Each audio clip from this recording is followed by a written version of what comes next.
Բարև ձեզ սիրելի հայրենակիցներ, ողջունում եմ ձեզ համայնայության մայրաքաղաք Երևանից։ Այսօր մարտի 18-ն է 2025 թվական։ Կխոսենք աշխարհաքաղաքական տարածաշրջանային ներպետական ուշագրավ թեմաներից, որոնք կներկայացնեմ իմ մեկնաբանությամբ։ Իհարկե այսօր մարդիկ ուշադրությամբ սպասում են Դոնալդ Տրամփի եւ Վլադիմիր Պուտինի հեռախոսազանգին, քանի որ իրանք չեն պայմանավորվել, թե ինչքան ժամանակ կխոսեն իրար հետ, այդ իսկ պատճառով մեր եթերի ընթացքում չենք կարող անդրադառնալ այդ թեմային, բայց կարող ենք անդրադառնալ այն թեմաներին, թե ինչով է այդ հեռախոսազանգից առաջ ինչ զարգացումներ կար եւ ինչ սպասելիք կա այդ հեռախոսազանգից, այսինքն ինչ հարց պետք է լուծվի։ Դրա համար անցնենք մնացած հարցերին եւ այդ հարցին նույնպես կպատասխանենք։ ԱՄՆ ազգային հետախուզության ղեկավար Թուլսի Գաբարդը վստահեցնում է, որ Թրամփն ու Պուտինը շատ լավ ընկերներ են եւ ցանկանում են ամրապնդել կապերը ԱՄՆ-ի եւ Ռուսաստանի միջեւ։ Գաբարդի խոսքով այդ հարաբերություններն ունեն վաղեմի արմատներ, իսկ Տրամփը Կրեմլի հետ համագործակցության միջոցով ձգտում է խաղաղության, բարգավաճման, ազատության եւ անվտանգության։ Մենք ունենք երկու մեծ երկրների առաջնորդներ, որոնք շատ լավ ընկերներ են, ասել է Գաբարդը։ Հիմա խնդիրը սա է։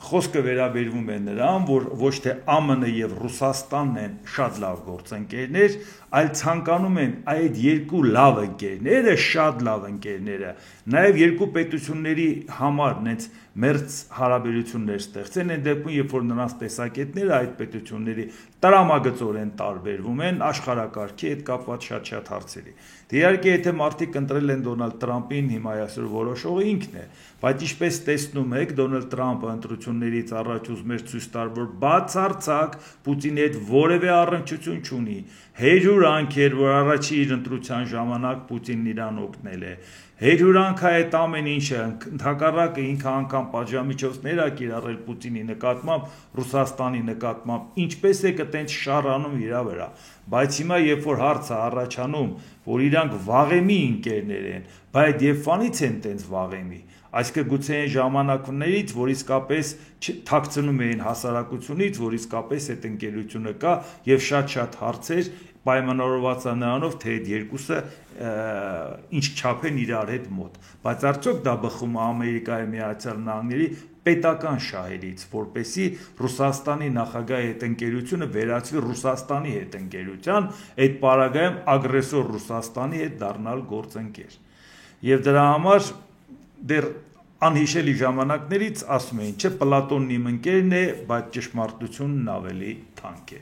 Իսկ Տրամփի պարագայում Պուտինն իմ ընկերն է, ահա ողջ ճշմարտությունը։ Պուտինը ճշմարտությունից ավելի թանկ է։ Դրա համար կարելի է ասել ագրեսորը Ուկրաինան է, ոչ թե Ռուսաստանը։ Ռուսաստանը հարձակվել է Ուկրաինայի վրա, բայց Ուկրաինան է մեղավոր, որ Ռուսաստանը իր վրա հարձակվել է։ Ինքը դրդել է, որ իր վրա հարձակվեն։ Իհարկե ցանկացած այդ ձևով կարելի է դատել տուժող կողմին։ Ասել դու ես ստիպել, որ քեզ բռնաբարել են, այ քեզ այնպես չես պահել, դու քո դռան դարպասը այնպես չես փակել, ստիպել ես, դրդել ես, որ գան գողություն անեն, բա ինչ էիր ուզում, մեղավորը դու ես ու քեզ պետք է դատել դրա համար, գողացել են քեզանից ինչ-որ բան տնից, ոչինչ, մի բան էլ կտուժես, խելքդ գլուխդ կգա, այ դու ես մեղավոր, եթե դու չստիպեիր, պրովոկացիա չանեիր, քեզ չէին թալանի, այս սա է ճշմարտությունը, եթե քաղաքականությունը կառուցած է ընկերական հարաբերությունների վրա։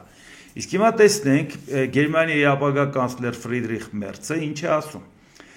Այն պատերազմը, որ այսօր վարում է Պուտինը, պատերազմ է ոչ թե Ուկրաինայի դեմ, այլ արդեն պատերազմ է ամբողջ Եվրոպայի դեմ։ Ռուսաստանի պատերազմը Եվրոպայի դեմ արդեն ընթանում է, հայտարարում է Մերցը, այն իրականացվում է տարբեր մեթոդներով։ Այդ թվում կիբերհարձակումների, դիվերսիաների եւ ապատեղեկատվական արշավների միջոցով։ Մերցն ասում է, նման արշավների մի մասը հենց Եվրոպայի եւ մասնավորապես Գերմանիայի ներսում գտնվող ուժերն են, այնպիսի ուժեր, ինչպիսիք են Ռուսաստանի եւ Իլոն Մասկի կողմից միաժամանակ աջակցվող այլընտրանք Գերմանիայի համար կուսակցությունը։ այսինքն Ռուսաստանի եւ Մասկի կողմից աջակցվող ժողովուրդ ջան նեոֆաշիստական կուսակցություն Մասկը որ ամեն ինչով աջակցում էր բացի հետել ասում էր ինչ ա եղել որ դուք ինչ խնդիր ունեք որ դուք մեղավոր եք ձեզ զգում ինչ է կարել որ հիմա էլ մեղավոր զգաք չընտադրենք հա նացիզմ եք տարածել դրել եք մարդկանց սպանել եք ազգային պատկանելությամբ մի քիչ վառել եք մի քիչ շոքեխաշել եք էլի մի քիչ կրեմատորիաներում ասենք հրկիզել եք հիմա դրա համար դուք պետք է մեղավոր ձեզ զգաք չէ ընդհակառակը եկեք իշխանություն եւ մեղավոր կհամարեք ուրիշներին այս սա էր վերաբերմունքը Մասկի եւ Ռուսաստանի համատեղ գործունեության ու չկարծեք թե Մասկի եւ Ռուսաստան որ ասում են դա հենց այնց արտահայտությունն է որովհետեւ Մասկը իր արհեստական արբանյակների հարցում սերտ դաշնակից է Ռուսաստանի հետ եւ դրանով է պայմանավորված իր բոլոր քայլերը ընդհանրապես հետաքրքիր չէ Ամերիկայի գլուխը ինչ կգա ամեն ինչ կասի նախկինում ամեն ինչ վատ է թալանել են էսեն արե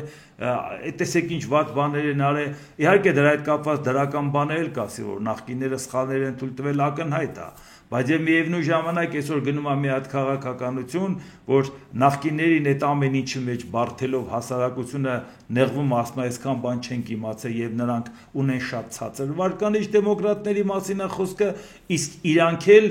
այդ խոստումները որ հիմա տալիս են դեռ պետք է հասցնեն 2026 թվականի մինչեւ նոյեմբերի ընտրություններ կարողանան հասարակությանն ասեն որ դա ընդամենը պոպուլիստական հայտարարություններ չէր որ ասում են մենք եկել ենք թերությունները ի հայտ ենք բերել դե հիմա մենք կշտկենք կտեսնենք կշտկեք թե չէ ժամանակը այդքան էլ երկար չի որպեսզի ապացուցեք այսինքն նախկիններին մեղադրել նրանց վրա ազդել ժողովրդին ցույց տալ նրանց դեմ տրամադրել այդ կարող եք անել բայց իրական արդյունք ցույց տալու մասին է խոսքը այսինքն իսկ հիմա շարունակությունը նայենք թե ինչից է Ռուսաստանն այսքան ուրախացած Ռուսաստանի նախագահի արտասահմանյան երկրների հետ ներդրումային եւ տնտեսական համագործակցության հարցերով հատուկ ներկայացուցիչ Կիրիլ Դմիտրիևը լրագրողներին հայտնել է Ռուսաստանի եւ ԱՄՆ-ի համագործակցության հեռանկարներն արդեն մոտ ժամանակներս կքննարկվեն Իլոն Մասկի հետ Կառավարության արդյունավետության դեպարտամենտի ղեկավարն էր, չէ, բայց հիմա իր հետ քննարկում են այս ծրագրերը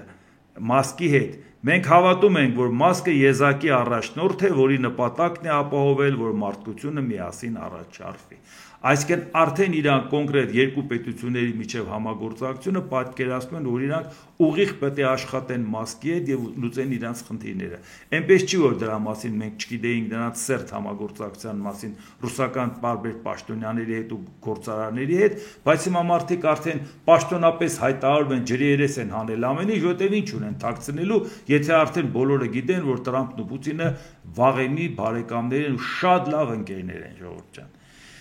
Իսկ հիմա նայենք Սպիտակ տունը մերժել է Եվրախորհրդարանի ֆրանսիացի պատգամավոր Ռաֆայել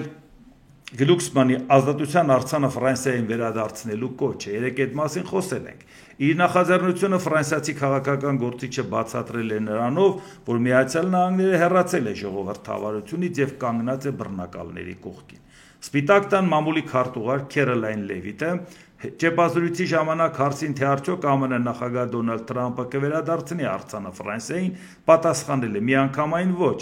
Իմ խորհուրդն է այս անանուն ֆրանսիացի ցածր մակարդակի քաղաքական գործչին հիշեցրեք դրանց, որ միայն Ամերիկայի Միացյալ Նահանգների շնորհիվ է, որ ֆրանսիացիներն այժմ չեն խոսում գերմաներեն։ Իսկ հիմա խնդիր է առաջանում, սենց ինքը սենց անհամեստ խոսացող է աղջնակը, որ սենց գնահատականներ է տալիս, ինքն էլ մի առանձնապես աճած կադր չի էլի, բայց խնդիրը որն է, այսինքն եթե Ամերիկայի Միացյալ Նահանգները ժամանակին օգնել է Ֆրանսիային պատերազմի ժամանակ, եթե չօգներ գերմաներեն էին խոսելու, բայց այդ ժամանակ, երբ որ դուք հիշում եք եւ տեր եք կանգնում ձեր պատմությանը,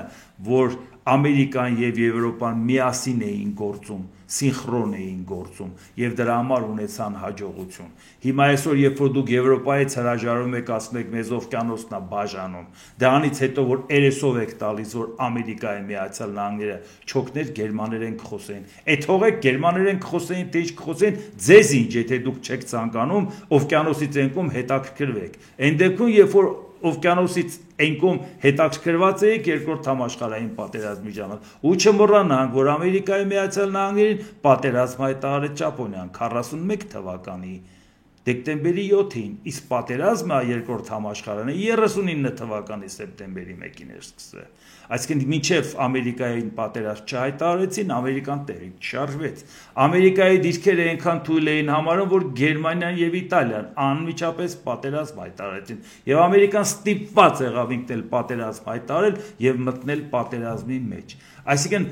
այդ դեպքում մեկը մեկին աջակցելով կարողացան այդ խնդիրը լուծեն։ Իսկ եթե համարում եք այդքան թերագնահատում եք Ֆրանսիայի դերակատարությունը երկրորդ համաշխարհային պատերազմում, որ Գերմանիան օկուպացրել էր, բա որ Գերմանիան օկուպացրել էր, ֆրանսիացիք չէին կռվում, բա զորքը որ հանել էին կռվում էին, գերմանացիք որ օկուպացրել էին Ֆրանսիայի գաղութների հետ կապված, տեղյակ եք գերմանացիները տիրապետում էին այդ գաղութներին, կամ Վիշիի կառավարությունը Ֆիլիպ Պետենի գլխավորությամբ ի վիճակի էր տիրապետել ինչ էր կատարում գաղութներին, բա Շարլ դե Գոլը դուրս գալով իր զորքով կռվում էր Ֆրանսիայի համար, եւ նրա ծառայությունը այնքան մեծ էր Ֆրանսիայի պարագայում, երբ որ մեծ եռյակներ որոշումներ կայացնում աշխարհի հետ կապված Խորհրդային Միություն, Մեծ Բրիտանիա, Միացյալ Նահանգներ, բա եթե Ֆրանսիայի դերակատարությունը այդքան փոքր էր, մի հատ հարց առաջանա, մայիսի 9-ին կապիտուլյացիայի ակտը ստորագրելուց գեներալ ֆելդմարշալ Վիլհելմ Կեյտելը բայեկավ նստեց Ֆրանսիայի ներկայացուցիչ կողքը, մարշալ Լատր դե Տասինիի կողքը, մի քիչ էլ փնթփնթալով, որ սրանք ստե ինչ գործ ունեն, էլի, չասեց, բայց փնթփնթոցից հասկացան, յանի իրանց էլ ենք պարտվել, այո, իրանց էլ եք պարտվել, եթե բուն տարածքը նույնիսկ օկուպացրել եք, Ֆրանսիան պայքարել ու կռվել է, եթե Ֆրանսիան չէր կռվել, եթե Ֆրանսիան չէր պայքարել, ինչ գործ ուներ կապիտուլյացիայի ակտի ստորագրման ժամանակ այնտեղ ներկա, եթե Ֆրանսիան չէր պայքարել, հարգելի ինչա, այդ որ ուրիշին անունա դնում, Քերոլայն Լևիտ, եթե գոնե մի քիչ պատմությունից տեղյակ ես, եթե Ֆրանսիան չէր պայքարել, բայց եռյակը իրար աշխարհակարգ էին բաժանում, ինչեր Գերմանիայի օկուպացիոն զոնաների մեջ նաև Ֆրանսիան ուներ վերահսկողության տարածք, որն էր արևմտյան Գերմանիան բաժանածը, Ամերիկայի Միացյալ Նահանգներ, Մեծ Բրիտանիա եւ Ֆրանսիա։ Ֆրանսիան նույնպես տիրապետում էր օկուպացիոն տարածքին։ Եթե Ֆրանսիան չէր կռվել, կարող եք ասել, ինչու եք Ֆրանսիային շնորհանում Նյուրնբերգյան դատավարության ժամանակ 4 մեղադրող կար դատախազներ՝ Խորհրդային Միություն, Մեծ Բրիտանիա, Միացյալ Նահանգներ եւ Ֆրանսիա, բա ինչ գործ ուներ այնտեղ Ֆրանսիան։ Որ եղել է Նյուրնբերգյան դատավարությունը 1945 թվականի նոյեմբերի 20-ից մինչև 1946 թվականի հոկտեմբերի 1 ֆրանսիացիք ինչ գործ ունեին այնտեղ։ Բայց եթե ֆրանսիացիները չէին հաղթել, կարող եք ասել Նյուրնբերգյան դատավարության ժամանակ, երբ որ 24 հիմնական ղեկավարներին դատում էին, մի մասին որոշեցին մահապատժի ենթարկել հենց դատարանի շենքում կախաղանի ենթարկել, մի մասին էլ տվեցին բարձր ժամկետներով դատեցին, նրանց մեջ կային եւ ցմահ բանտարկվածներ եւ կար 20 տարով, 15 տարով, 10 տարով, բա որտեղ էին այդ մարդիկ նստած էին արևմտյան Բերլինում գործող Շպանդաուի բանտում, միջազգային բանտում, բա ինչ գործ ուներ Ֆրանսիան այդ միջազգային բանտում տիրություն անողների պետություններից մեկն էր, նորից քարյակով տիրություն էին անում այդ բանտում, բա ինչի այդ լիազորությունները Ֆրանսիան ուներ, այդ բոլոր օկուպացված պետություններին այտենց շնորհ են արել ու տենց թույլ են տվել, որ նրանք մասնակից լինեն հաղթանակին, այն հաղթանակին, երբ որ իրար հետ դրած հաղթանակը կիսում էին, իրար ձեռից խլում էին ազդեցության համար, փորձում էին ամեն ինչ անել, որպեսզի մեկը մեկից ավելի շահեկան դիրքում լիներ։ Շարունակությունը ասենք, Ֆրանսիան ՄԱԿ-ի հիմնադիր անդամ է հակահիտլերյան կոալիցիայի, էդ էլ հասկացանք, դե 51 պետություն էր, բայց չէ որ անվտանգության խորհուրդը մշտական կազմը 5 հոգին ընտրվել է հոկտեմբերի 24-ին, այդ կառույցը ստեղծվել է ՄԱԿ-ի հիմնադրման օրը։ Երբ որ հիմնադրման օրը ստեղծվել է, բա ինչ գործ ուներ հաղթողների հետ Ֆրանսիան այնտեղ։ Ինչ էր անում Ֆրանսիան որպես մշտական անդամ Խորհրդային Միության, Ֆրանսիայի, Մեծ Բրիտանիայի կողքը եւ Միացյալ Նահանգների կողքը։ Ինչ գործ ուներ ինքը բա այնտեղ։ Այդ ամեն ինչը նրա համար է ժողովուրդ ջան, որ լավ կլինի, որ մի քիչ էլ իրանք պատմությունից տեղյակ լինեն եւ պատկերացնեն, որ նույնիսկ եթե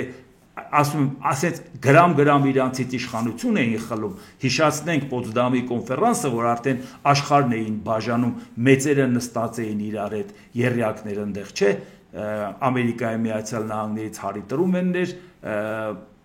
Մեծ Բրիտանիայից Ուինստոն Չերչիլը եւ Խորհրդային Միությունից Յոսիֆ Ստալինը։ Պոտսդամի կոնֆերանսը հուլիսի 17-ին հիմնամանը սկսել աշխատանքը, բայց հուլիսի 26-ին Չերչիլը եկավ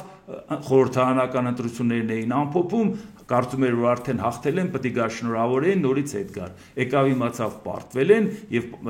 բանակցություններին վերադարձավ նոր վարչապետ Կլեմենտ Ռիչարդ Էտլին։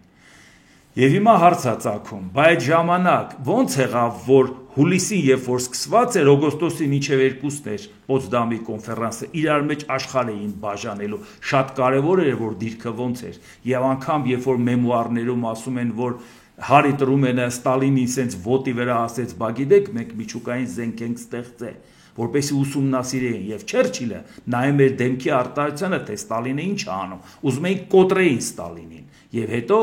իսկ դա որ եւ կարարելներ, եթե մեմուարներում ասում են դա եղել է, այսինքն դա կարարելներ հուլիսի 17-ից մինչեւ հուլիսի 26, երբ որ Չերչիլը եկավ Լոնդոն ու էլ հետ չեկավ։ Այսինքն այդ օրերի ընթացքում, այսինքն բանակցության սկզբնական շրջանում, իսկ Ստալինը ոչ մի ռեակցիա չտվեց։ Եվ հատուկ Չերչիլը նայում էր դեմքին, լայմանար ինչ ռեակցիա է տալի։ Ինքը հասկացավ այդ միջուկային զենքից, վախեցավ, զգուշավոր դառավ, թե չէ իրանք ցանկանում էին շանտաժ անեն։ Բայց Չերչիլի պես փորձառու մարդը անգամ հետո Ստալինի ռեակցիայից չհասկացավ ու հետո ասել էր ինձ թվաց ինքը չհասկացավ մենք ինչի մասին ենք խոսում, այսինքն դե դրա բայց նա ոչ մի ռեակցիա չտվեց որ հասկանար, իսկ նա հրաշալի գիտեր որ դուք միջուկային զենք եք ստեղծում, հրաշալի գիտեր որովհետև արդեն գողացել էին միջուկային զենքի գաղտնիքները եւ իրանք վրան աշխատում էին, Ստալինը ոչինչ չասելով դուրս եկավ ու ասեց զանգեք մի հատ Կուրչատովին ասեք արագացնի այդ ռուբի ստեղծում, այսինքն ինքը հասկացավ, որ վախեցած վիճակում են։ Այսինքն նույնիսկ Չերչիլը չկարողացավ գլխի ընկնի, թե ինչա կատար, բայց ինչի համար էին ուզում կոտրեին, ես այդ օրինակը ինչի բերեցի, որ բանակցությունից ավելի շատ բան պոկեն։ Բանակցությունից ավելի շատ բան էին պոկում, ու սկուտեղի վրա հաղթանակը տալիս էին Ֆրանսիային, երբ որ կանգնում եք Ֆրանսիային երեսով եք տալի, թե եթե մենք չխառնվեինք, գերմաներեն խոսային։ Չէ, գերմաներեն չէին խոսա, բայց եթե պիտի խառնվեք ու այսօր երեսով տակ, ավելի լավ է գերմաներեն խոսային։ Վատ չէ էլի մի հատ դուք նայեք, թե ինչպիսի համագործակցության արդյունքում Ամերիկան դառավ գերտերություն, հենց Եվրոպային օգնելու հարցում դառավ գերտերություն։ Հետո էլ արդեն հաղթանակ տանելուց հետո քանդելով խորհրդային միությունը դարձավ աշխարհը դարձավ միաբևեռ աշխարհ դարձավ եւ ինքն էր Եվրոպայի անվտանգության երաշխավորը։ Այսինքն այս ամեն ինչը պետք է ուղղակի իմանալ, որովհետեւ ինչքան էլ օրվա թեմաներից խոսենք, շատ ավելի արժեքավոր է նաեւ հասկանանք ինչից ենք սկսել, որովհետեւ հիմա մի հատ վարակա տարածված, ես չգիտեմ, դա սեռական ճանապարհով է թե օդակաթիլային, անգրագետները բարձրացել են տարբեր երկրներում պաշտոնների։ Բացարձակ վիճում են, ոչ մի բանից ոչ մեկը տեղյակ չի։ Եվ դա է պատճառը, որ իրար նաև չեն հասկանում։ Ինքը իր ճշտով գալիս է, բախվում է իրականությանը։ Նա էլ գալիս է իր ճշտով, հետո կողքից ասում են ժողովուրդ, ես ինչ եք ասում։ Մինչև իրանք փորձում են իրանց ասածը ճշտեն, արդեն բավական բան, արդեն հասցրած են ելում, փչացրած նաև հարաբերությունները։ Մեծ Բրիտանիայի վարչապետ Քիր Սթարմերի խոսնակը հայտարարել է, որ զգալի թվով երկրներ զորքեր կտրամադրեն Ուկրաինայի խաղաղապահ ուժերի համար, նշելով, որ այժմ ակնկալվում է, որ ավելի քան 30 երկիր կմիանա կոալիցիային։ Մասնակցության հնարավորությունը տարբեր կլինի, բայց այն կլինի զգալի ուժ, զգալի թվով երկրներ զորք են տրամադրում, իսկ երկրների մեծ խումբն այլ եղանակներով է իր լուծման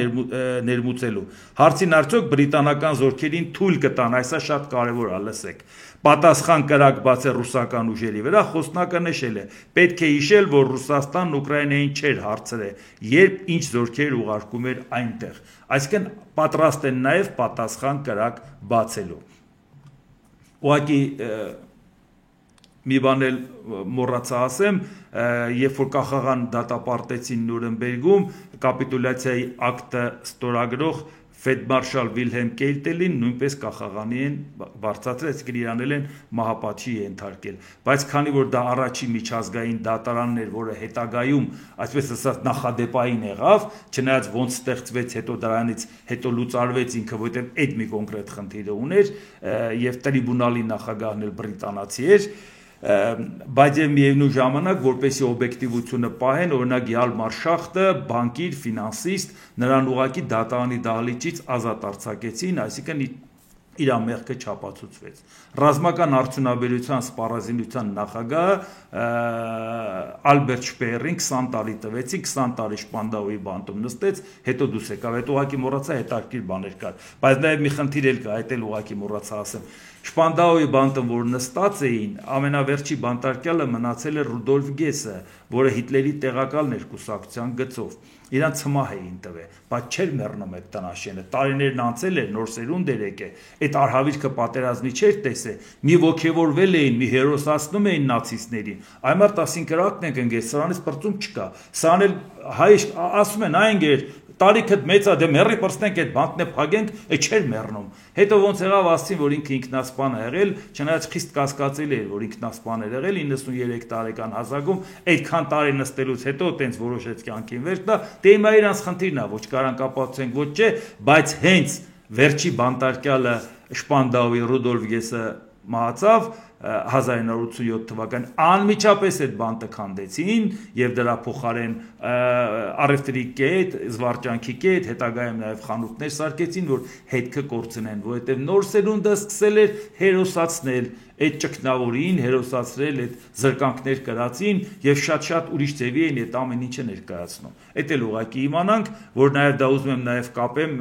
մասկի հետ կապված նեոֆաշիստներին ակտիվացնելու հետ, էլի մի սերունդ դա եկե որ այդ արհավիրքը չի տեսել, լրիվ ուրիշ ձևի է նայում այդ համազգեստը, այդ կարգու կանոնը եւ այլ, բայց որ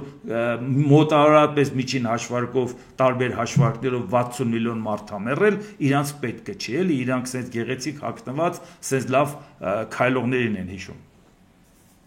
ԱՄՆ նախագահ Դոնալդ Տրամփը գրել է. «Թող ոչ ոք չխաբվի, հութիների Եմենի չարաբաստիկ ավազակների եւ ավազակների կողմից, որոնք ատում են Եմենի ժողովրդին, իրականացվել են հարյուրավոր հարձակումներ Իրանից։ Իրանը ստահակ ահաբեկիչների անմեղ զոհի դեր էր խաղում։ Նրանք թելադրում են ամեն քայլ, մատակարարում նրանց զենք, փող, բարձր տեխնոլոգիական ռազմական տեխնիկա եւ նույնիսկ այսպես կոչված հետախուզություն։ Հութիների արձակած յուրաքանչյուր կրակոց այսուհետ կհամարվի Իրանի զենքի եւ ղեկավարության կողմից արձակված կրակոց, եւ Իրանը պատասխանատվության կենթարկվի, իսկ հետևանքները կլինեն սարսափելի», նշել է Տրամփը։ Իհարկե է, որ Դոնալդ Տրամփը ամեն ինչ պետք է աներ, որպեսզի Իրանի հետ կապված հարցերը կարգավորեր, բայց ինքը պահը բաց թողեց, ինքն է շատ լավ հասկացավ բաց թողեց։ Այն սկզբնական շրջանում լավ էլ ակտիվ էր, մտածում էր միջուկային օբյեկտներին հարվածել, նավթային օբյեկտներին հարվածել, նաև նավթի որպես արդյունահանող շարքից աներ որպես մրցակից, բայց այդ պահը բաց թողեց, երբ որ սկսեց շատ զգուշավոր բաներ անել, փորձեց պարտադրել Ուկրաինային խաղաղություն, չստացվեց իր ուզած ձևով, Ռուսաստանի հետ չկարողացավ, մի քիչ ձգվեց եւ ինքը սկսեց զիջել։ Հասկացավ, որ արդեն կասկածի տակ են դնում Ամերիկայի ուժը եւ հութիներին հարվածեց։ Եվ հիմա ուղիղ ձևով մեղադրում է Իրանին, որ եթե հութիները պատասխան հարված կտան, դա դու ես պատասխան ստանալու։ Չնայած արդեն էլ այդ վախը Ամերիկայի նկատմամբ չունեն։ Շատ ափսոս, որ շատ ավելի շուտ, շատ ավելի վճռական այդ ամեն ինչը պետք էր անել։ Շատ ափսոս, որ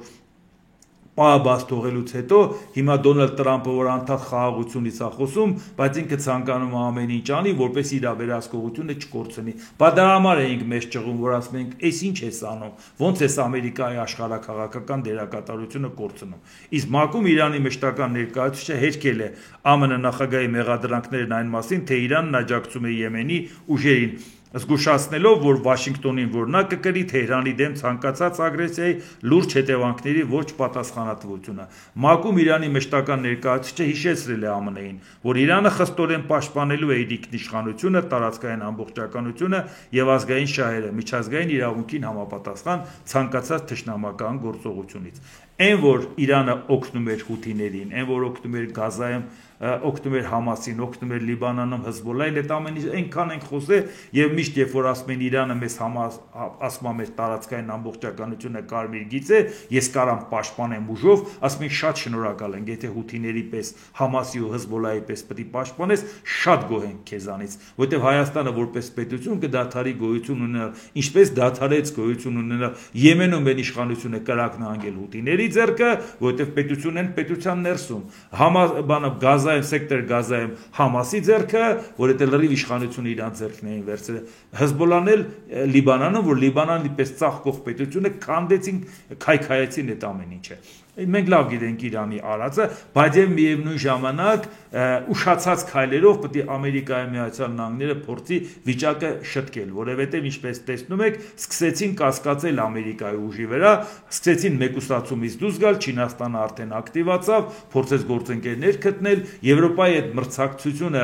մի քիչ դիրքերը թուլացրեց Ամերիկայի, որովհետեւ եվրոպական պետությունները շատ լավ են։ Հիմա Ֆրանսիան ասում է, ես միջուկային զենք տեղակայելու եմ հենց Գերմանիայի հետ սահմանին, որպեսզի կարողանամ նաև Գերմանիայի անվտանգությունը պահեմ։ Եթե Գերմանիան չցանկանա միջուկային հովանոցի տակ իրան էլ մտցնենք, բայց մենք ամեն ինչ անելու ենք դա անելու։ Այսինքն հիմա դուք տեսնում եք այս իրավիճակի հետ կապված շատ ավելի ագրեսիվ քայլեր պետք է անի Տրամպը, որ կորցրածը հետ բերի։ Չնայած որոշ քայլեր անդառնալի է կորցրած։ Իսկ հիմա նայենք Հայաստանի վարած քաղաքականության արդյունքում մենք ինչ խնդիրներ ունենք։ Այդ որ ոգևորված Թուրքիայից կանչել են լրագրողներին, պատմում են, թե ինչպես ենք ուզում համագործակցենք, կարծելով, որ նրանք պետք է գնա երջանկացած պատմեն։ Իհարկե դրական կարծիքներ են դեղ հայտնել, չնայած մեր ինչին էր պետք դրանց դրականը։ Այդ ինչ ենք ուզում անենք, որ դրական կարծիքի մասին ենք մտածում։ Նաև բացասական կարծիքներ, հեգնական կարծիքներ, քննադատական կարծիքներ եւ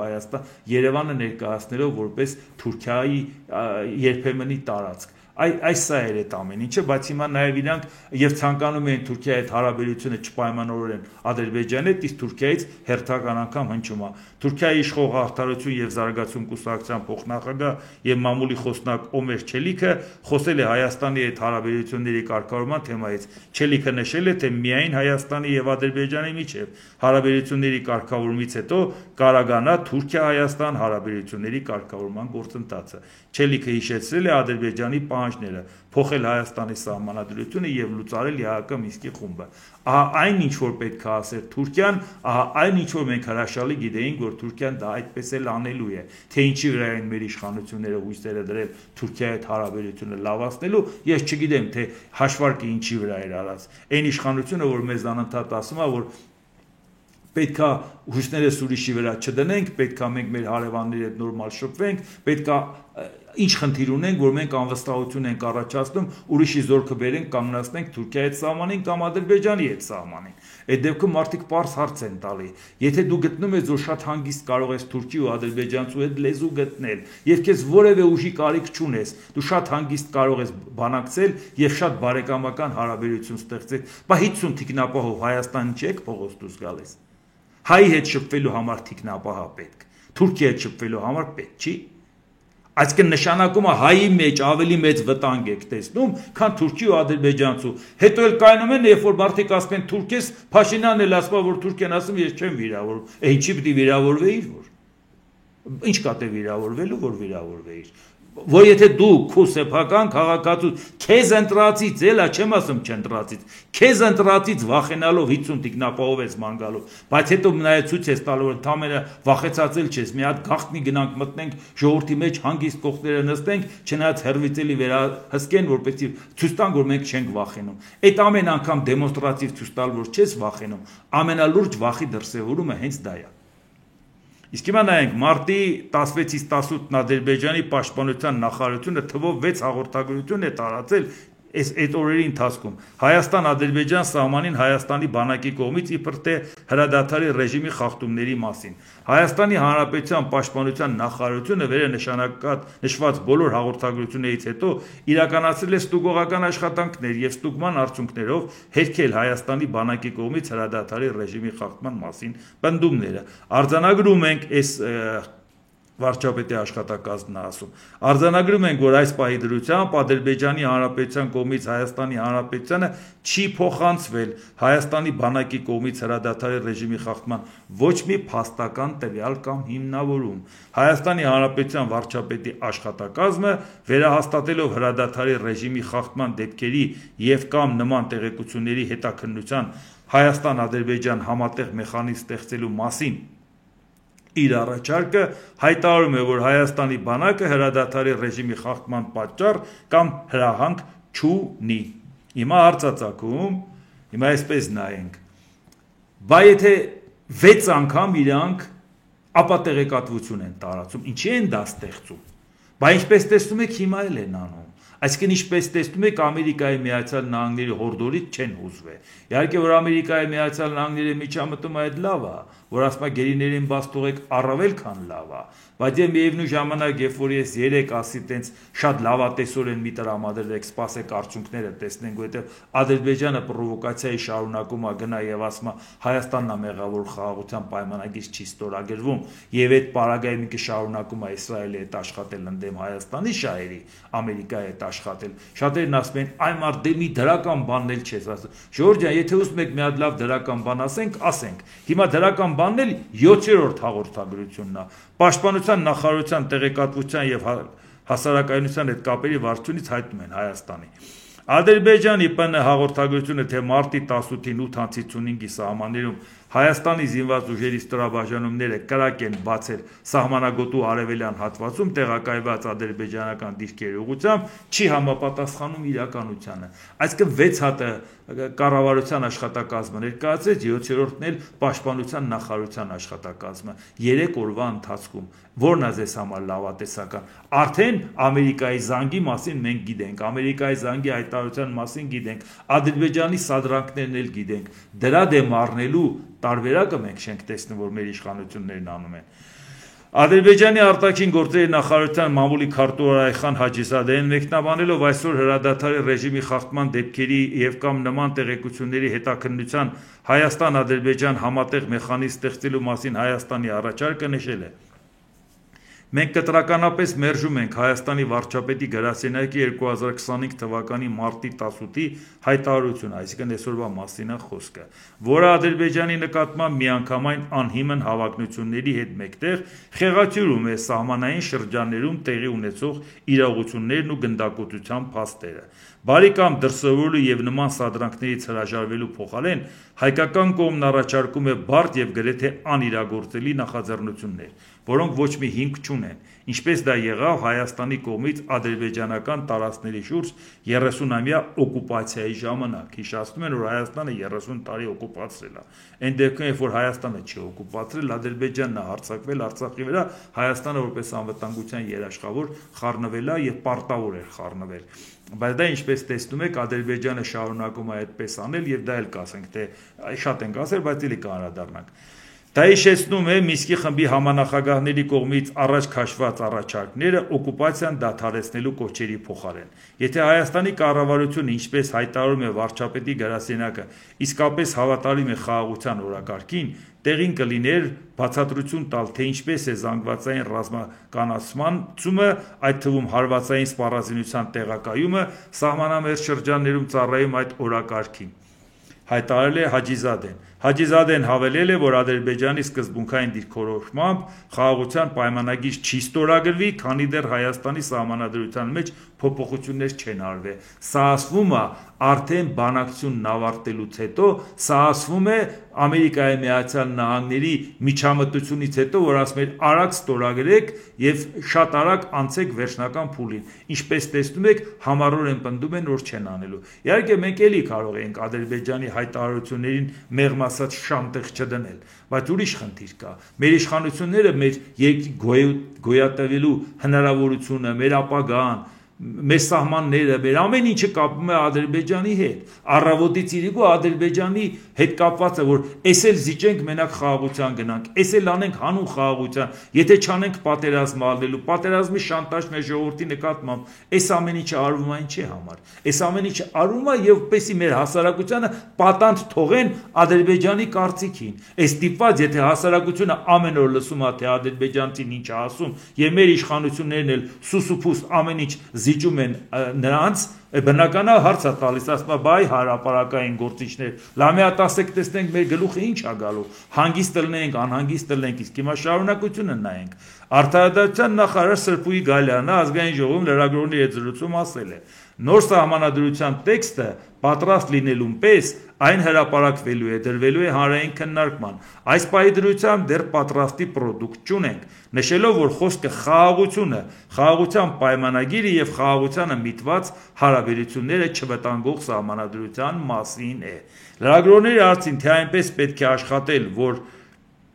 Սահմանադրությունը չվտանգի խաղաղության համաձայնագիրը, նախարարը պատասխանել է. մեր վարքագիծը եւ գործելավոճը ցանկացած դեպքում պետք է կառուցենք այնպես, որ մեր երկրում հաստատվի խաղաղությունը եւ զարգանա անվտանգային միջավայրը։ Այսինքն, մենք սահմանադրությունը փոխում ենք Ադրբեջանի պահանջով։ Դա արդեն հաստատում է արդարադատության նախարար։ Այնպես չի, որ մենք չգիտեինք դրա մասին։ Այնպես չի, որ այդ դրա մասին չենք խոսել, բայց երբ որ պաշտոնատար անձը, այն էլ արդարադատության նախարարը ասում է, այո, Ալիևը հանձնարարել է, մենք դի սահմանադրությունը փոխենք։ Ալիևը հանձնարարել է, որ ասել է սահմանադրությունը պետք է փոխեք եւ մեր նկատմամբ սպառնալիք չպետք է լինի։ Այսինքն, որ նա ինքը սպառնալիք համարում է անկախության հռչակագիրը, որը կա նախաբանում։ Այսինքն Ալիևը շարունակում է պնդել, որ անկախության հռչակագիրը դեռ գործում է։ Դրա համար պետք է հանել, որ չգործի, Հայաստանի իշխանություններն ասում են անկախության հռչակագիրը ոչ մի բանի պետք չի, ժամանակին ոչ մի դերակատարություն էլ չի ունեցել, ընդհակառակը մեր պետությանը դեմ ա եղել եւ 91 թվականին արդեն մենք Արցախը ճանաչել ենք Ադրբեջանի կազմում, ինչ կապ ունի անկախության հռչակագիրը։ Ադրբեջանն ասում է, լսի, մենք շատ լավ գիտենք, որ դա գործում է, որևէ ձևով դրա ֆունկցիոնալ իմաստով բան չի փոխվել։ Բայց այդ դրա համար է ինքը անանք, իսկ Հայաստանի իշխանությունն ասում են չէ, իսկ հիմա դրա վտանգնել էլի խոսել ենք, բայց էլի խոսենք։ Հիմա դուք նայեցիք ի վերջո ինչ է կատարվել։ Կատարվել է այն, որ Հայաստանը սահմանադրությունը փոխում է, որպեսզի հանկարծ խաղաղության փաստաթղթին չվտանգի։ Ադրբեջանն էլ ասա միջև սահմանադրությունը չփոխես, խաղաղության փաստաթուղթ չենք ստորագրի։ Ահա այն, ինչ որ մենք գիտեինք, ահա այն, որ ժողովուրդը իհարկե դրան չի համաձայնվելու, հետո պետք է ասեն դե ժողովուրդ ջան, տեսակ, դուք չհամաձայնվեցիք, դուք կռիվը վերեցիք մեր տուն։ Բա մենք խաղաղության էինք գնում, դուք չհամաձայնվեցիք։ Իսկ հիմա տեսեք նաև այդ ամեն վտանգը որն է, երբ որ